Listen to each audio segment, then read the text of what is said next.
Aujourd'hui, j'ai envie de venir parler d'argent. Ça fait vraiment très longtemps que j'ai envie de faire une vidéo là-dessus. On parle beaucoup de capitalisme, puis je fais partie des personnes, évidemment, qui parlent aussi beaucoup de capitalisme, d'anticapitalisme, en fait. J'ai envie de dire que le capitalisme est un résultat logique de l'existence de l'argent. Puis c'est un peu l'essence de mon message aujourd'hui que, étrangement, je pense qu'il faut revenir à la source des choses pour vraiment adresser les racines des problèmes qu'on a en ce moment sur Terre.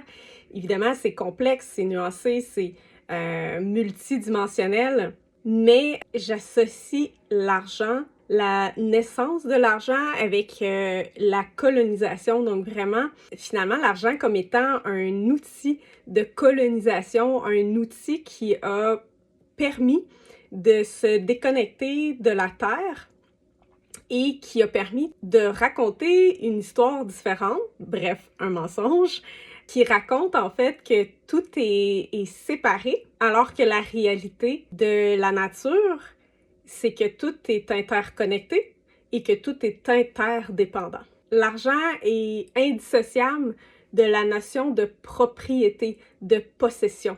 Posséder des terres, posséder des objets, posséder évidemment des ressources d'abord et avant tout, parce que c'est surtout ça. Et dès que cette notion-là de possession, de propriété sur des choses en fait qui nous appartiennent vraiment pas, on a commencé à marchander puis à dire « Ah ben là, moi, vu que j'ai accumulé telle ressource, je vais maintenant devenir propriétaire de ces ressources-là et tu vas devoir me payer pour que je t'offre ces ressources-là. » Ça a l'air super logique parce que ça fait tellement longtemps qu'on fonctionne avec ça. Mais en fait, quand tu reviens à la base, ce l'est pas du tout. Quand tu comprends qu'en fait, on possède réellement rien, qu'on possède ni les ressources parce qu'ils sont vraiment là pour tout le monde, puis j'inclus évidemment les animaux, les végétaux, tout ce qui existe sur Terre, et c'était pas fait pour être possédé par qui que ce soit, pour être accumulé par qui que ce soit, puis qu'après, ça crée automatiquement des gens qui vont avoir plus, puis des gens qui vont avoir moins. Pour moi, là, c'est une évidence qu'avec l'argent, c'est impossible de vivre en équité. J'avais une discussion un jour avec une amie, puis là, j'avais dit, mais tu sais, si on pouvait inventer un système qui permettait, en fait, au niveau planétaire, que tout le monde ait exactement le même montant pour vivre, peu importe ce que tu fais, peu importe c'est quoi ton travail, en fait. Que juste du fait que tu existes, tu as le droit à un montant qui va te permettre, en fait, de couvrir tous tes besoins de base et un peu plus. Puis ce qui était ressorti, c'est que, en fait, si c'était ça qui existait, l'argent cesserait d'exister. On n'en aurait plus besoin parce qu'à ce moment-là, à quoi ça sert, en fait? Ça m'avait marqué parce que ça montrait, en fait, à quel point l'argent dépend de cette possession-là, de cette accumulation-là de ressources et donc d'inéquité parce qu'il y en a qui vont en avoir beaucoup puis qu'il y en a qui n'auront pas beaucoup puis que ceux qui en ont moins vont en acheter à ceux qui en ont plus. Puis c'est ça, puis c'est pas juste le capitalisme, c'est l'argent lui-même parce qu'à la source de ça, il y a vraiment cette notion distorsionnée-là qu'on peut posséder les ressources que la Terre nous offre généreusement. Mais en fait, on les possède pas, on les emprunte, on les utilise, puis on est supposé donner en retour, être en réciprocité avec la Terre, ce qu'on ne fait plus depuis longtemps. Et bien sûr, je dis ça dans le monde blanc, et ce qu'on a empêché en fait de faire avec la colonisation chez les peuples qui étaient encore dans cette réciprocité-là, on a forcé cette déconnexion-là. Puis j'aime donner cet exemple-là du pommier. Le pommier, chaque année, va offrir des pommes.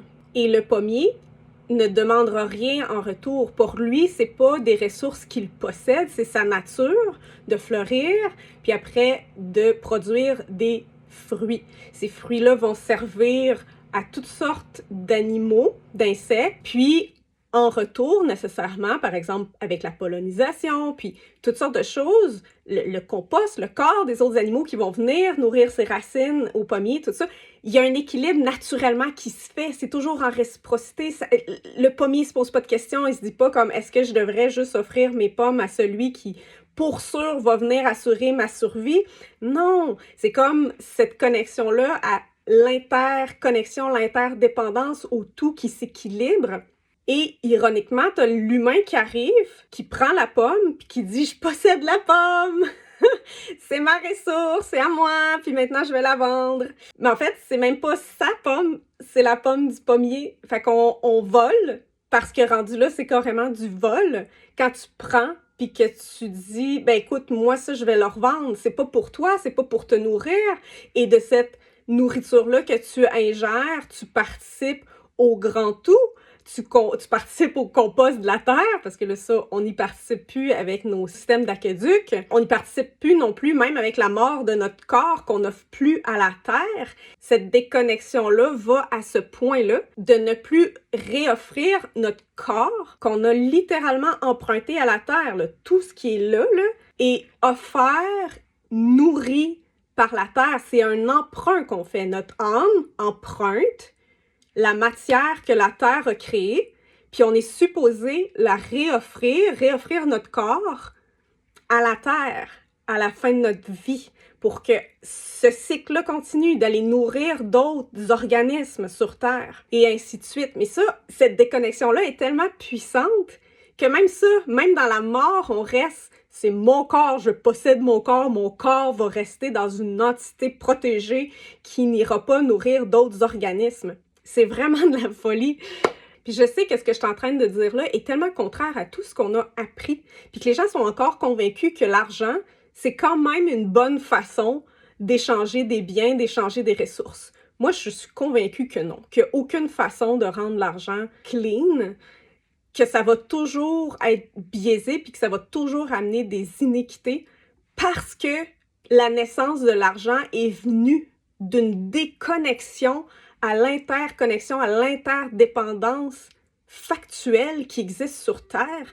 On s'est extrait de ça en pensant que nous, on pouvait posséder plus, on pouvait accumuler plus, on pouvait contrôler en fait les ressources pour notre propre bien individuel et non collectif. Et quand je parle de collectif, je ne parle pas que d'humain, je parle de collectif, tout ce qui existe sur Terre. Puis en fait, là, je parle d'argent, mais tu sais, qu'est-ce qui a amené à la création de l'argent? C'est cette déconnexion-là à l'interdépendance, interconnexion de tout ce qui existe sur Terre et cette notion mensongère qu'on peut posséder des ressources, qu'on peut être propriétaire de ces ressources-là.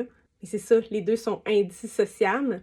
Et je suis convaincue en ce moment que c'est vraiment important pour démanteler les systèmes de pression qu'il y a en place, d'aller encore plus loin dans ces réflexions-là, puis de vraiment comprendre ce qui est à la source de ces systèmes-là. Qu'est-ce qui a permis à la colonisation d'exister?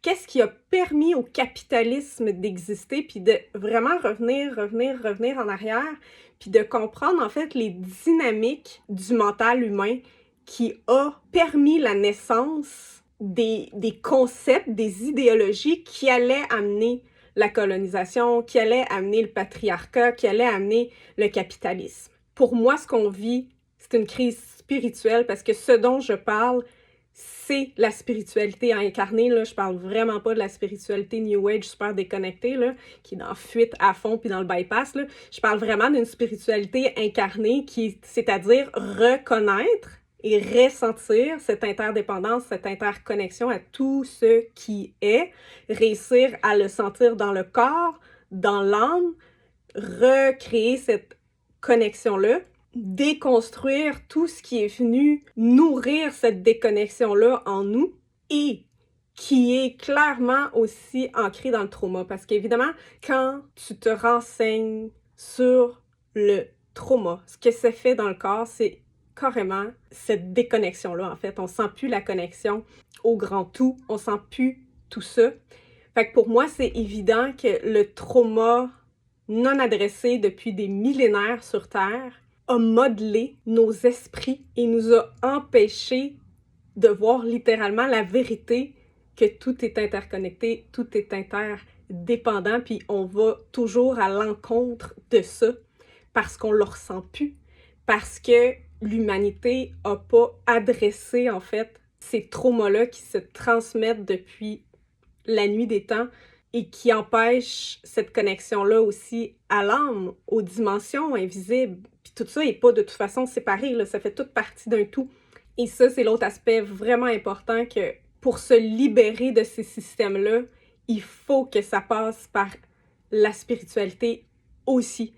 Une spiritualité politisée, une spiritualité incarnée. Cette lutte-là dans laquelle on est en ce moment ne se gagnera pas que par l'intellect. Ça va vraiment prendre un effort de spiritualité incarnée, une harmonie de tous nos corps, le corps mental, le corps physique, le corps émotionnel, le corps spirituel. Ça va prendre que cette harmonie-là s'est faite à l'intérieur de nous pour être en mesure de prendre des actions qui sont le reflet de cette harmonisation-là, de cet équilibre intérieur, pour ramener à l'extérieur harmonie et équilibre au sein de l'humanité et par extension de la Terre, parce qu'on a créé un déséquilibre, évidemment. On va tous devoir aller puiser profondément dans nos ancêtres, pour certains très lointains, pour tous ceux qui sommes des descendants de colons.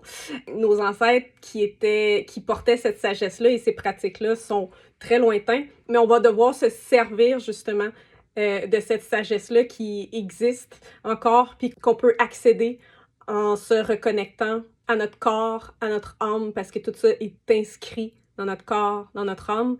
On peut aller avoir accès à ça et amener ça dans nos actions conscientes ensuite, dans cette révolution-là qu'on est en train de vivre. Ça va demander de savoir utiliser notre corps, nos émotions, notre intellect, notre âme, vraiment tous les aspects de qui on est dans cette incarnation-là pour ramener l'harmonie et l'équilibre, la libération pour tous, un monde dans lequel tout le monde a accès aux ressources de façon équitable, de façon égalitaire. Et évidemment, ça va prendre le démantèlement de tout ce qui empêche cette harmonie-là, cet équilibre-là, cette libération-là.